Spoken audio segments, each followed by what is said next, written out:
And welcome inside episode 112 of Breaking Bats presented by Not For Long Media. My name is Justin Ayers. It is our 2024 season preview edition of Breaking Bats. And to help me break everything down this year, we have my guy, Ricky. Ricky, it's baseball opening day eve when we're taping this. It'll be baseball opening day eve when you're listening. It's the best time of year. How's it going? How are the vibes going into opening day for you? Vibes are awesome. I'm so excited. I mean, I don't know if it really counts as Eve when we got the Seal series about a week ago, but I think we just put that aside and pretend like baseball starts on Thursday. It's be a really interesting year. There's so many cool things going on, so many storylines. Excited to talk about it. Oh my God. There's no shortage of storylines. And stick around at the end of this episode because we'll have, I think it's about a 6 or 7 minute interview with our guy, recurring guest, friend of the pod, Rays closer, Pete Fairbanks. So a little treat at the end here. So we'll start it off. We'll go by division. I'll start us off with the AL East. As a whole, I think the AL East is probably going to be the most competitive of all the divisions in baseball. I think you can look at the top 1 through 4, kind of like how it was last year, where every team's going to be in it to varying degrees. The storylines that I picked out for the AL East are I don't know why people are doubting the Baltimore Orioles. This is a 101 win team as of last year, and they improved the starting rotation with Corbin Burns. Like their closer Bautista goes down, so they added a 9-time All-Star and Craig Kimbrell. They have more prospects than they know what to do with. They physically need to have more spots on the diamond to accommodate for how deep their prospect field is. This is an elite team, and I love them to win another AL East. We've talked about the Yankees ad nauseum on this podcast, but I think it needs to be repeated one more time. I think the dysfunction carries from last year into this year. I don't understand how some places had them as the favorite. I think Ricky said it best last week when he was like, "There's a lot of ifs with this team." And the other storyline I had was just like the Rays. The Rays are a trendy pick where if somebody asks you, "Hey, what's a playoff team last year you think won't make it?" People are like, "Oh, Tampa Bay Rays." I don't understand that. I think this is a great team. I think Pepio will fill the glass now void very well. I think Pete Fairbanks is going to make an all-star team. I'm high on the Rays.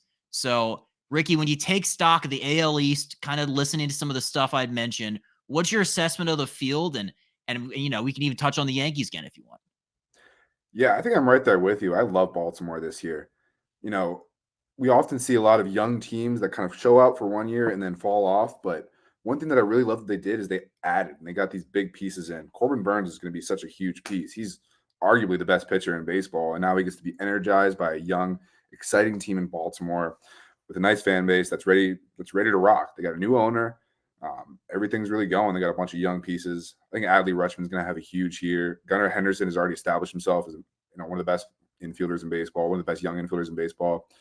And I guess it's opening day now, so it's T minus 2 weeks till Jackson Holiday comes up, and I mean he's going to be incredible. So yeah, very excited to see Baltimore. And I will say I think I'm a little bit higher on the Yankees than you.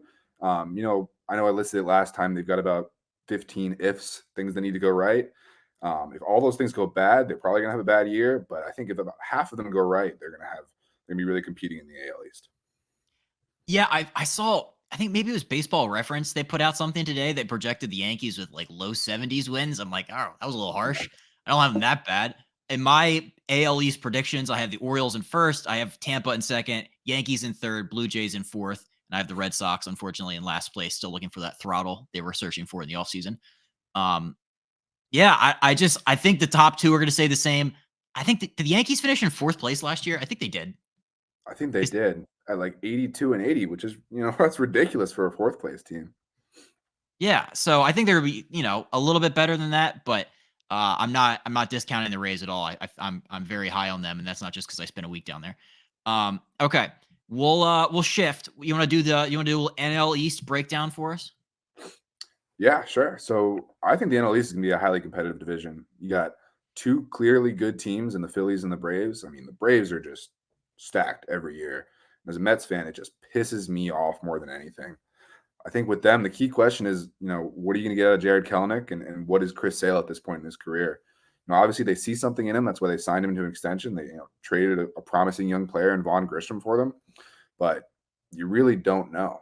And I think besides that, Kelenic, I mean, he's had a really tough spring, but he's such a talented player that he can, all of a sudden turn around and be their 2 or 3 hitter, which is crazy to say when they've got legitimately 3 or 4 MVP candidates on their team. And I'm counting Strider in that conversation because he's that good.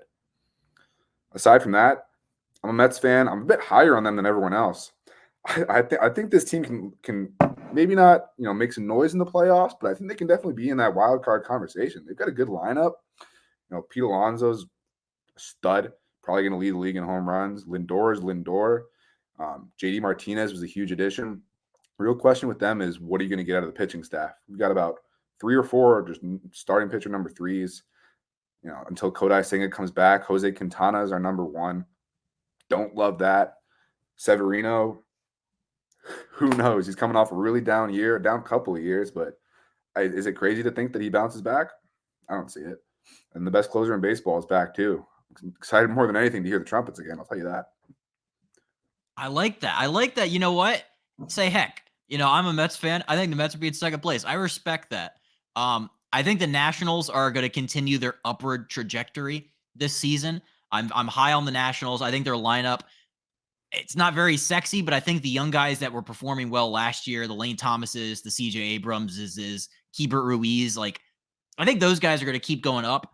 So I think the Nationals could be a little bit better than people think. I don't have them as my official breakout team, which we'll do later on, but I like their pitching a lot. I think the bullpen is kind of sneaky underrated. Like Hunter Harvey is a very, very good reliever.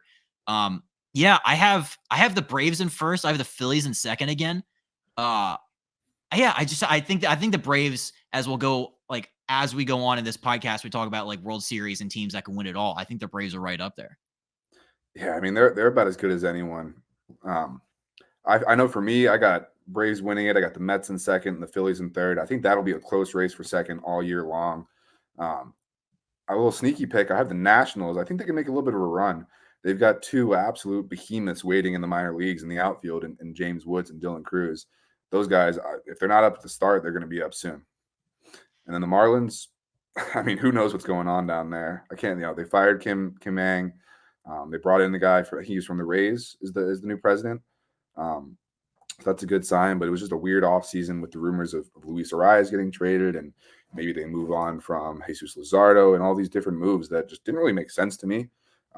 But you never know with them. Yeah.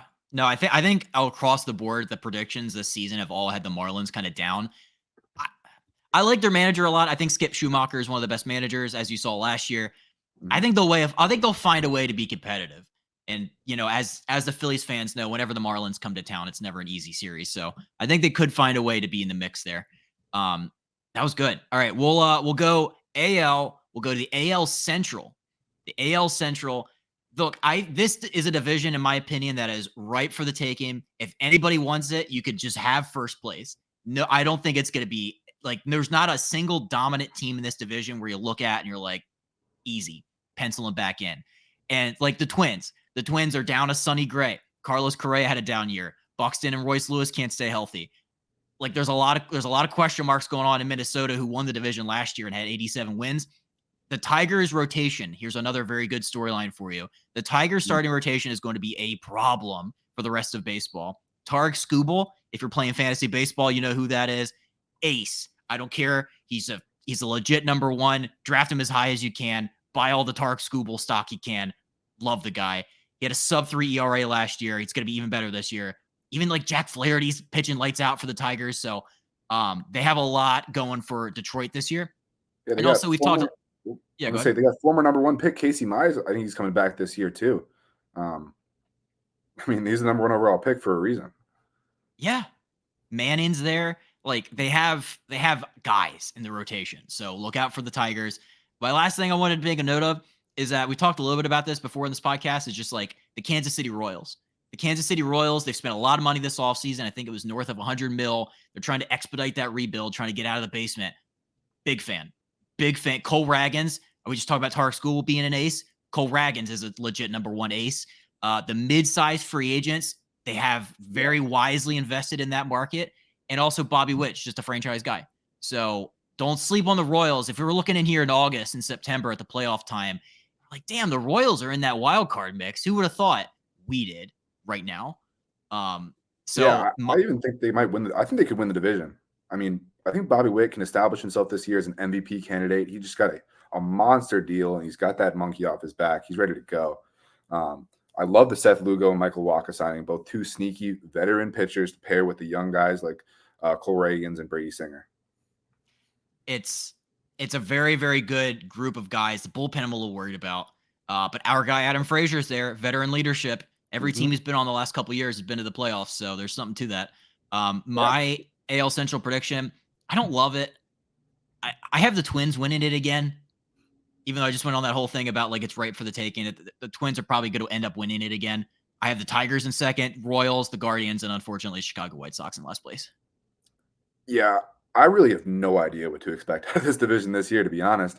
I think you could tell me any of those 4 teams win, except for the White Sox. Sorry, Chicago fans. Sorry, Southsiders. But really, the other 4, flip a coin.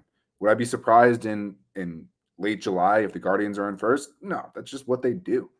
The Royals, like I just talked about how high I am on them. I think that'd be my pick to win. But the Twins, I mean, they're coming off last year also, and who's the last team I'm forgetting? Tigers rotation. Tigers got a good rotation. They're young. Javi Baez, I mean, he can't be worse than last year. Yeah. I think Javi Baez in spring had like a sub 100 average or something, or maybe it was 0. I could be misremembering that, but I'm pretty sure it was like some comically low number in spring. We're like, Javi. I think he figured it out a little bit, but I know he started like over 15 or something crazy. Yeah, I mean, that never felt like good. Yeah, they never felt like a good fit for me when he signed there. He always seemed like a guy who needed to be in a pennant race with stars around him playing in the big moments. And then he went to Detroit, and that's not really where they were at this time. He went 7 for 49. He batted 143 in spring. So tough. Yeah, you got to be a little bit better than that. Luckily, those games don't count. Also, this might just be like the division of awesome rotations, because we haven't talked about this, but don't look out for, or don't be surprised when the Guardians rotation is up there again. Like Logan Allen, Tanner Bybee, Shane Bieber is still there. There's somebody I'm forgetting that's really good. Tristan McKenzie? Yes. Like as a 1 through 4? Yeah, it's pretty solid. Offense is not great though.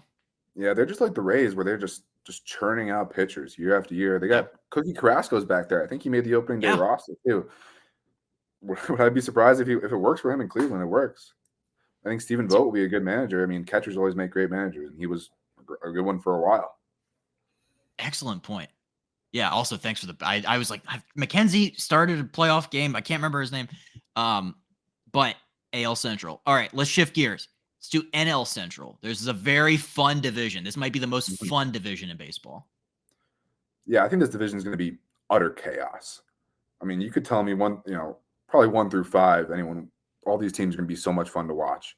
The Reds, we saw how incredibly fun they were last year. A lot of young guys, a lot of new players just breaking out through the league. So I think the question with them is are any of them going to hit, the kind of that sophomore slump? Is Ellie De La Cruz going to break out the way we can, or is he going to kind of slow down? And, we saw some slumps from him last year. So, hopefully that doesn't happen. My question with, the Brewers are always up there, but a lot of changes for them this offseason. Stearns finally like officially left. Counsell left. They traded away Corbin Burns. It's the Jackson Churio era. Is he going to hit the ground running, or is it taking him a little bit to figure it out?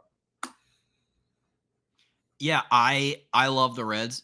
That's my NL Central. It runs through Cincinnati. I just think that every move they've made this offseason, and like Brian and I were on here, like, why do they keep getting all these infielders? And then you look and it's like, no, it's suspension, injury, like guys getting hurt. So I think they approach this season with a quantity mindset, and it definitely has paid off for them. I think the Reds are going to be a very solid playoff team this year, although it makes me sad that Joey Votto's not there.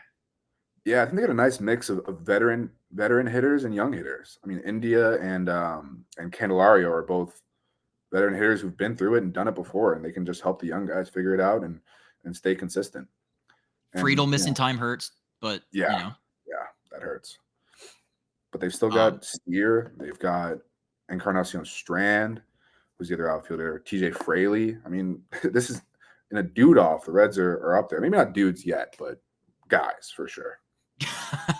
They're at guys. They're not quite to dudes. I don't know what I don't know what the tier list of that is yet, but maybe they're right. They've got a lot of guys who can step to dudes this year. I like that. I like that analysis. Um, yeah, I'm all in on that. I think, yeah. Well, what did you have the prediction wise? Like, what run through what you think the standings in the NL Central will be? Yeah, let me just refresh my memory on that real quick. Let's see. Yeah, so we haven't even talked about them yet, but I think the Cubs will run away with it. I mean, they were not run away, but they were close last year. Got a lot of good talent. I think Shoto Monaco is a good pickup. Somehow they kept Bellinger after it didn't really feel like they would. Strong. I mean, he had coffee last year, so he's got his feet under him a little bit. To be honest, I don't know what to do with the Cardinals. I had them in second here. They added so much veteran pitching that I think it's going to go really well or really terrible. Sonny Gray, I mean, we know what he is. He's a stud. Lance Lynn's coming off a little bit of a down year, but he's back in St. Louis where he's probably a little bit more comfortable. Kyle Gibson, he's just a quality veteran pitcher. So hopefully if those guys put it together, and then you still got two of the best bookends in the on the infield with Goldschmidt and Arenado. Yeah, their approach to the Cardinals this offseason of signing all starting pitchers over the age of like 35. Yeah. It's a bold I move. mean, it is a very bold move. Sonny Gray is also going to start the year in the IL, which I don't know. It had a hamstring strain, so hopefully that guy figures that out. But I watched Kyle Gibson in spring today. Guy stuff still looks nasty. I think he had like 15 wins for the Orioles last year. Very, very under the radar. You're right. You're right. That's a very weird because like you look at them last year, and for so many years the Cardinals' MO was like our bottom, like our floor is so high, like we're never bad. And then they were like, "Oh, we can be bad. We have that bone in us." All of a sudden, came out of nowhere. Yeah, I think Cardinals fans have been spoiled for too long, so they got a little dose of reality. Welcome to the rest of sports fandom, Cardinals fans. Yeah, exactly. I will say I'm excited to watch Mason win this year at short.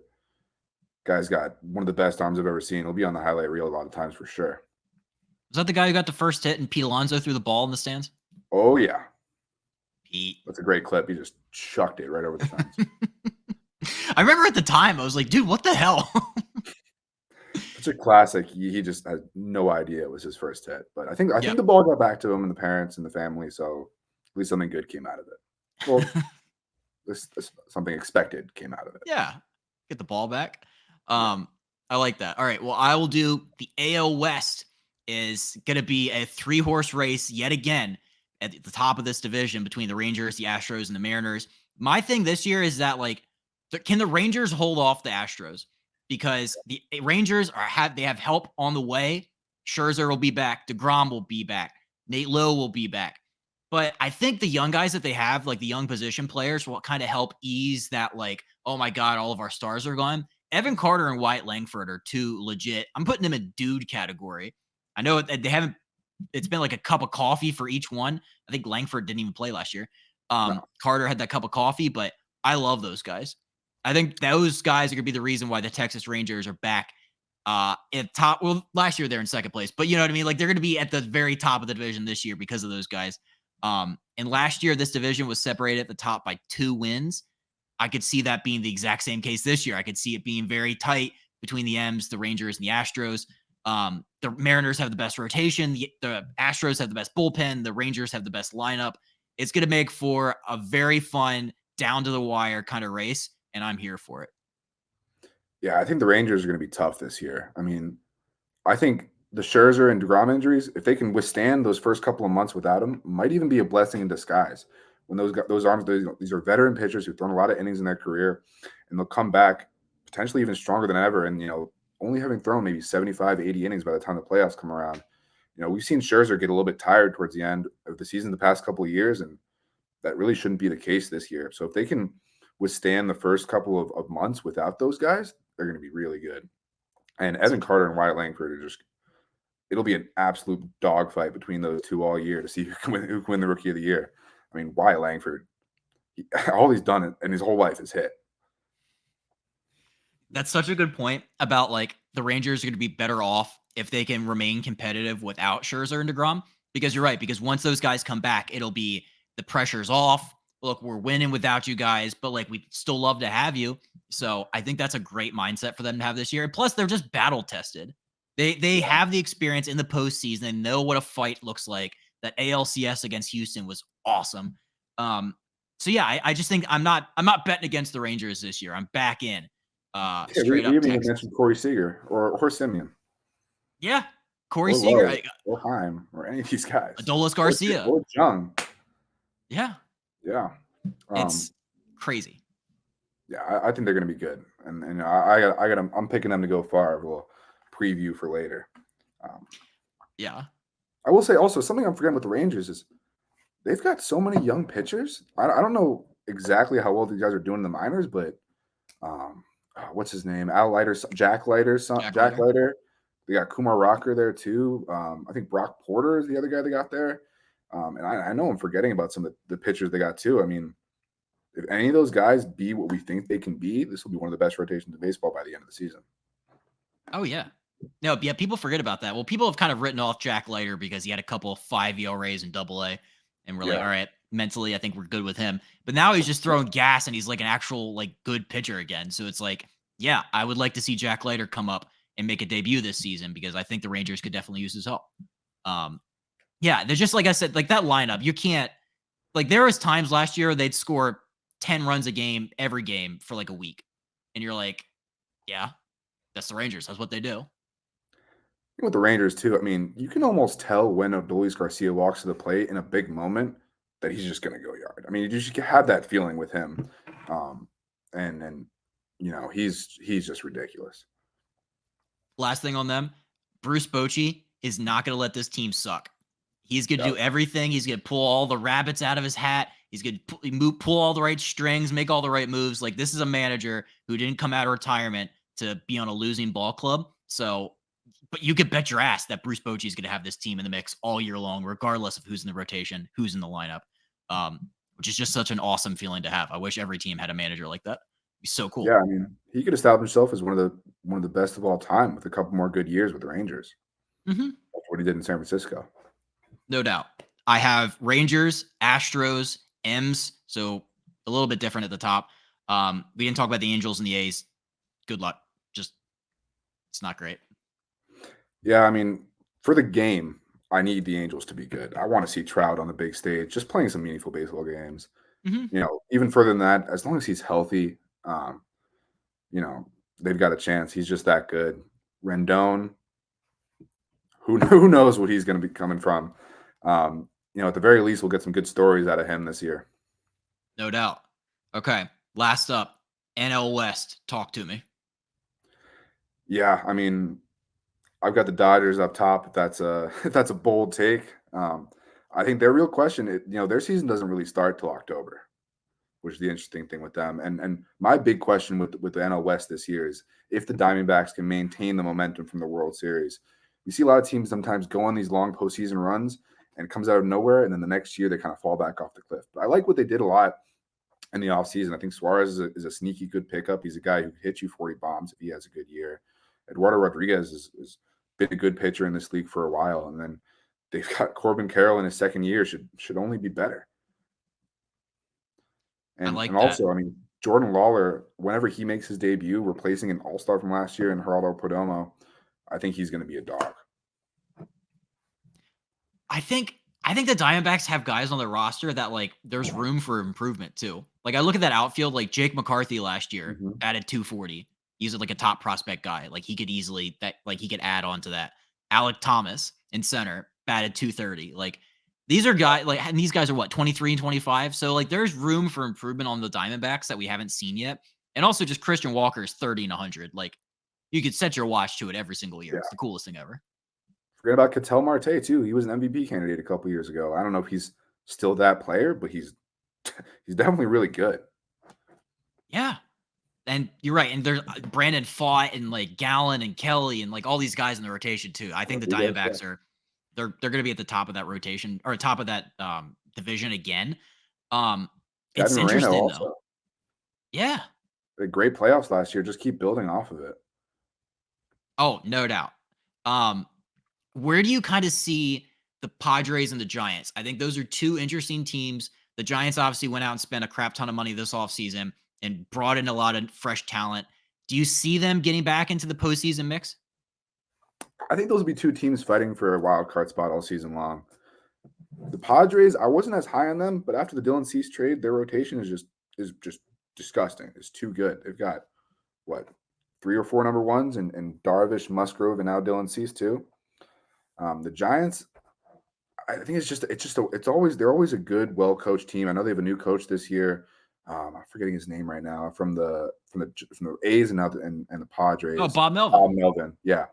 He's a good coach. He brought his guys over from the A's and Matt Chapman and Blake Snell. They're gonna be a tough team too. The question with them is where their depth is, and how I think it's Mauricio Dubon. Is that their top prospect, the shortstop? I He's will look it up. because he can be really good this year too. Yeah, I mean Kyle Harrison in the rotation is disgusting. Yeah, I think the Giants are an interesting team. I think I like the Giants. I think I've said on this podcast before, I like the Giants a lot. They would probably be in that third wild card mix. Padres are gonna be right in there too. So those are in like that 2 through 4 in that NL West is going to be very interesting. And we mentioned this earlier, just the Rockies are going to be helping the other teams pad their stats all season long. But Yeah, and I gotta correct myself. It's Marco Luciano is the top prospect. He was one of the top prospects in baseball a couple of years ago. I mean, and now he's got the shortstop keys all to himself with Brandon Crawford back in St. Louis. Not back in St. Louis, in St. Louis. yeah, I like the Dodgers in the 1. So you have Dodgers, D-backs, Giants, Padres, Rockies. Yeah, and I for like me, that. you kind of flip those the Giants and the Padres. I think it's just about how many games those guys can steal from the Dodgers. They'll be fighting all year long. With the I like that a expansion lot. of the playoffs, it makes it so much more interesting. A lot more teams in contention. I would literally have that the exact same way if I had to write it out. Yeah. That was awesome. Okay, let's do a little predict. Actually, let's do predictions, but let's do breakout team predictions. So I'm gonna start. I got the shirt on today for it. Let's go Bucks, because my 2024 breakout team is the Pittsburgh Pirates, and let me tell you why. This is a team last year that won 76 games. They've been on that upward trajectory. That's the most. Last year's 76 wins were the most since 2018 when they won 82. And Paul Skeens, heard of him? He's going to be in the rotation very, very soon. Got to get a little more seasoning in AAA. Henry Davis, the former #1 overall pick. Remember him? He's back at catcher, and he figured out how to play defense, and the bat's still there. So I think he's going to be a stud. The bullpen is the 3rd best in baseball, according to MLB.com. NL saves leader David Bednar is anchoring that group. Also, they got a guy named Holderman who gets holds. I mean, what? Yeah. What more Colin could you ask? Holderman, all-time Met, getting traded for Daniel Vogelback right there. I remember that trade well. Fleeced. Oh, yeah. And there's one big return that you're forgetting about this year. Well, that was next on my list. Was O'Neal Cruz is back after last year. He's gonna show the world that I think the Cruz battle of O'Neal and Ellie De La is going to be awesome. It'll be fun to watch for years. I think Ellie kind of stole the alien hype train, and now O'Neal gets to ride a little bit under the radar. People forget, O'Neal is just doing the exact same stuff that Ellie does. Tall shortstops, 120 exit velo every single time, throwing the ball 100 miles an hour across the diamond. Don't be surprised when the Pittsburgh Pirates are in the mix in the NL Central this year. Yeah, I can't wait till we get the MLB post in July with there'll be a verbal meme here of the two guys pointing at each other with the Spider-Man meme back and forth. I'm predicting that right now. We're going to get that post. Love it. Yeah, verbal meme. Easy. Oh, man, book it. So Pirates are my breakout team prediction. What is yours? Yeah, so I've already talked about them a little bit, but I'm high on the Kansas City Royals.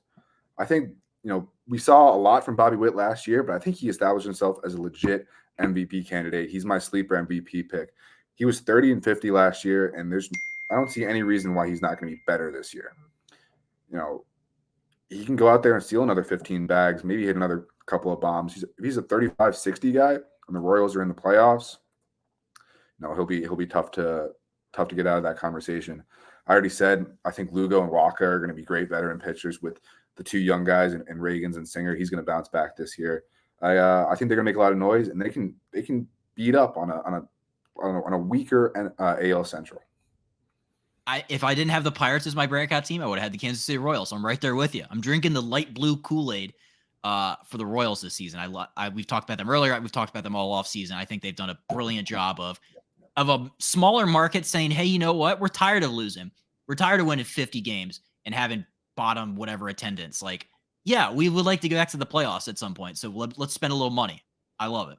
Yeah, it seems like they saw a window to go out there and a winnable AL Central, and they took it. Well, Yeah. they took it a little bit. I think Renfro is going to be a big pickup for them too. Yeah, that we talked about like the pitching moves that they made, but yeah, Hunter Renfro's, Frazier, Will Smith's in the bullpen, but yeah, I Well, mean he's been, they've just made a lot of solid moves. Will Smith's got a lot of good juju with him. I think he won 3 World Series in a row. He was on the Rangers last year. What was it? Houston I at know he some was on point. Houston. I think maybe the year before that, and the Braves before that. I mean, if we're going off recent history, Orioles should be our World Series pick thanks to Will Smith. Yeah, him and Frazier, the good vibes guys. Oh yeah. I love that. Okay. MVP predictions. If you look, you've probably seen these floating around. The odds have been put out by all the books.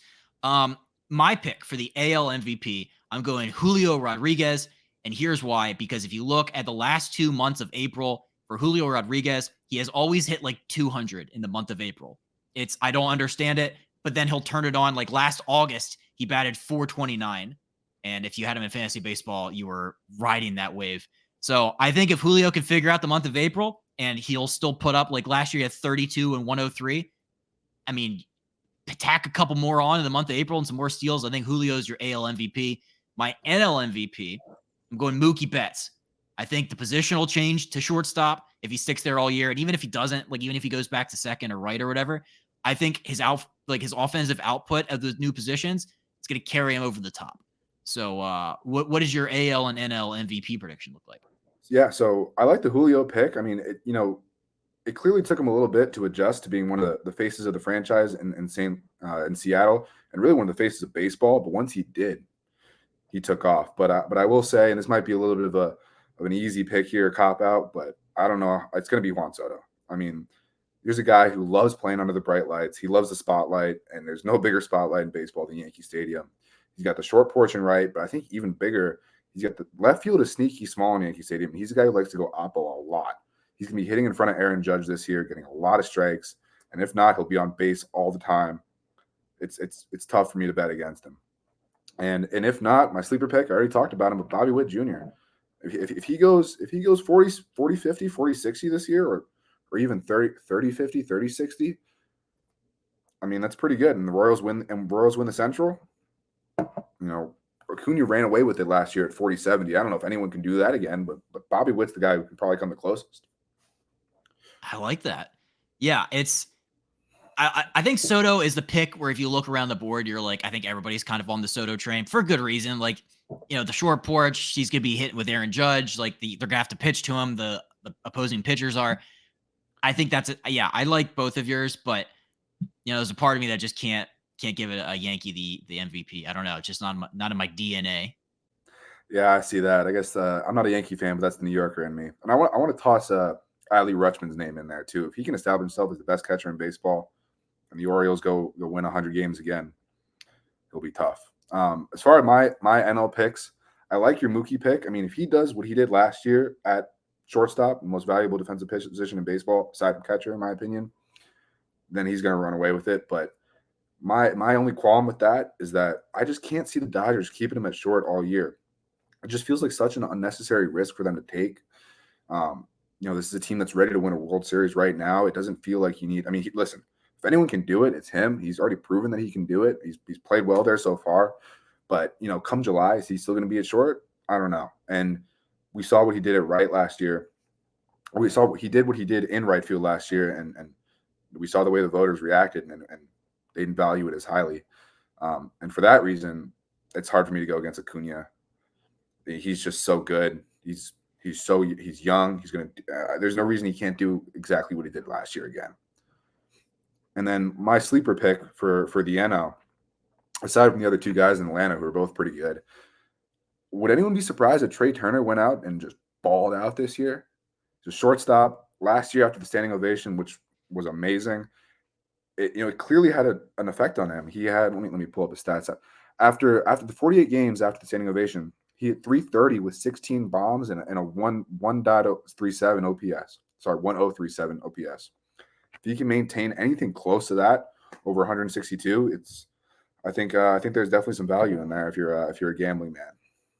I've seen the Trey Turner pick a lot. I think that's a very good under the radar, like catch some good odds, maybe ride a good wave.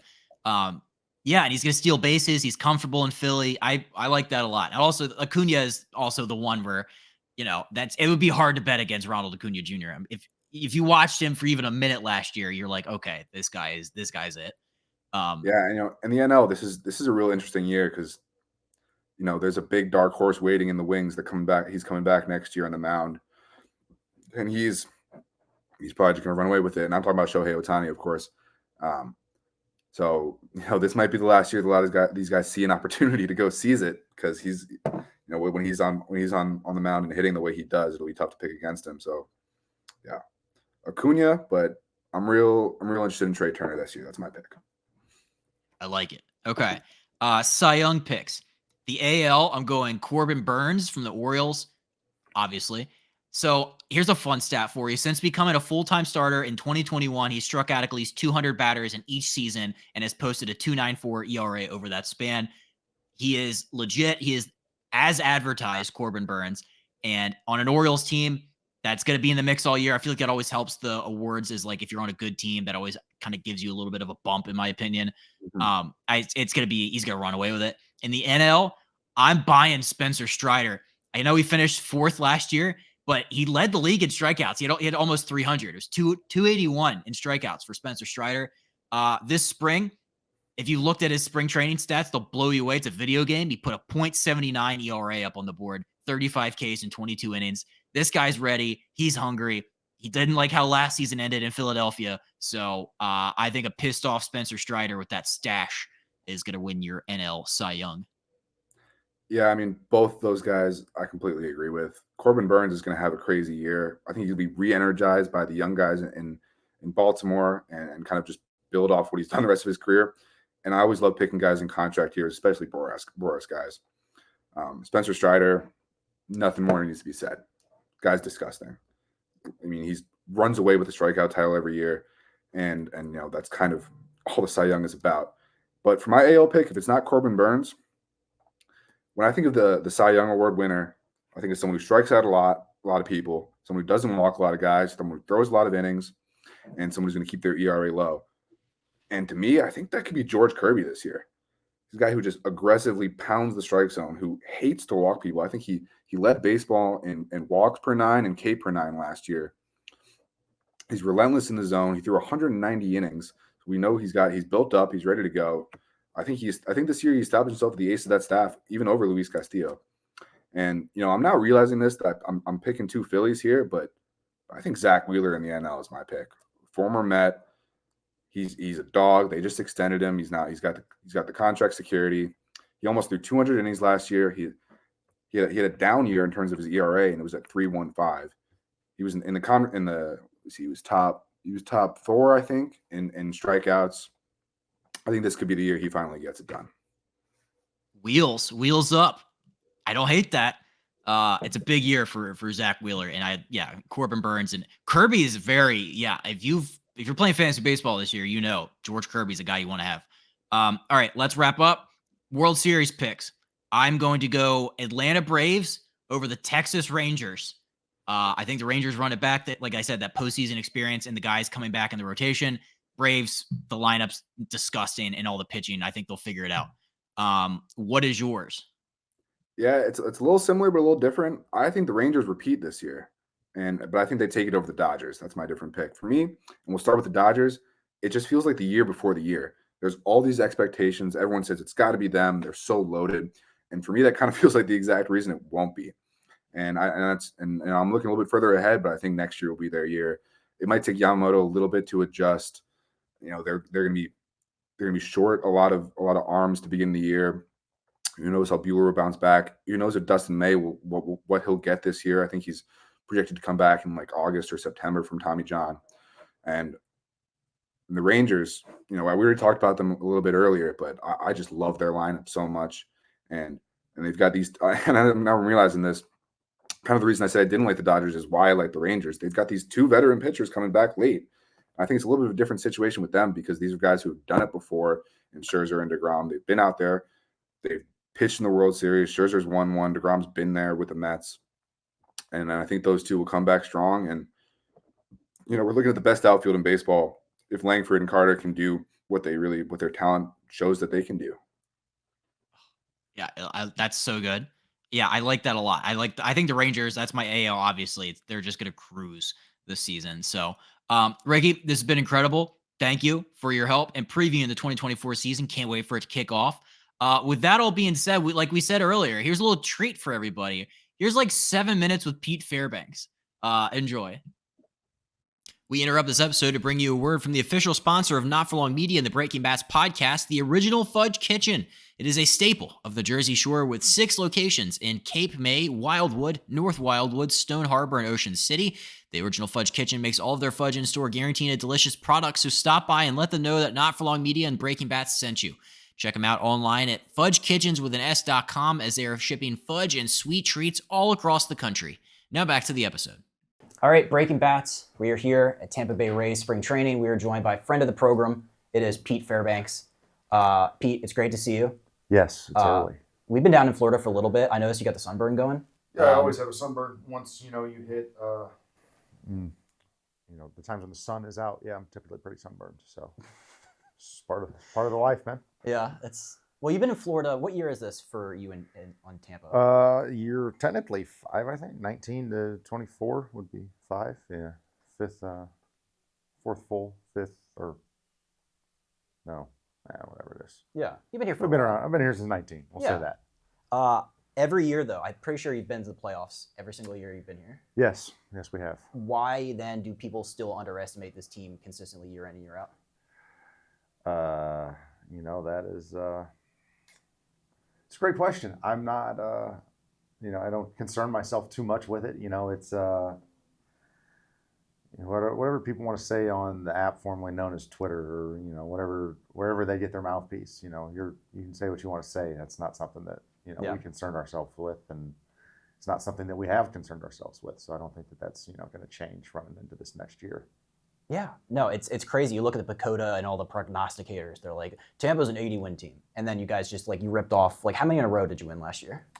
13 to start the year. It was an interesting time in Rays baseball, to say that. There's a lot of new guys. There's a lot of young blood on this team this year. Have you spent, time getting to know them? What are the clubhouse vibes, every single year? Obviously, there's turnover, but what does this year in particular look like from the clubhouse perspective? Yeah, there's new guys every year. For the most part, is a pretty, majority same, which, makes it easy. You get you're this time, your 6 weeks where you're all kind of stuck around each other to kind of, try and build those relationships, even though, you're in separate working groups. Pitchers are kind of doing their own thing. Position players are doing their own thing. You're trying to start those, just those little building blocks to, hopefully, move the chemistry along and let it, they say in the internship, they put in the pot, let it percolate. Start snapping. It's a good building block, and my new guys have been great so far. So I'm excited to continue down that road. Spring's an exciting time. I'm wondering, as a pitcher, what percentage of outings in spring do you use to work on stuff, and what percentage is I'm actually pitching as if it's regular season?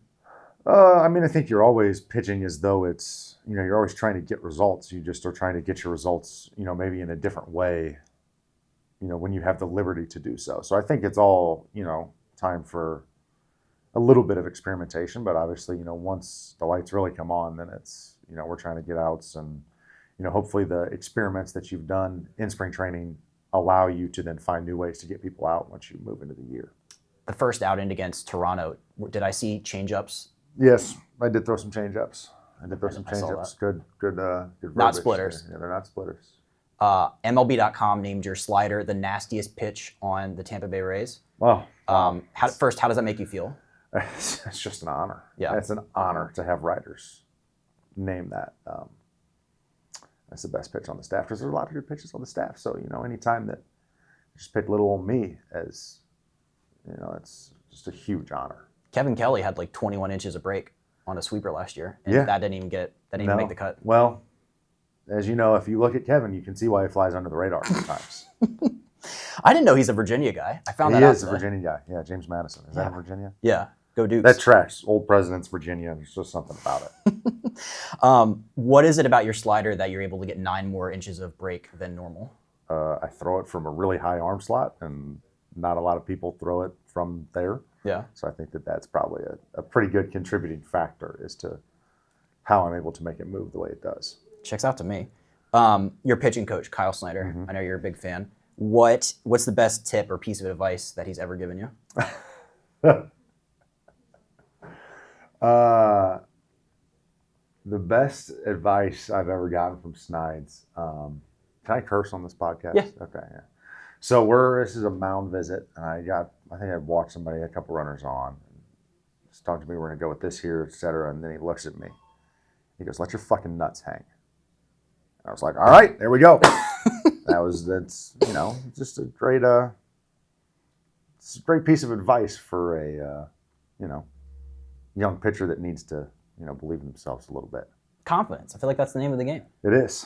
Yeah. Last question, because I know you have to run. We've asked Pepio this. We asked Bilal this. If you had to start a podcast with a teammate, who would you pick?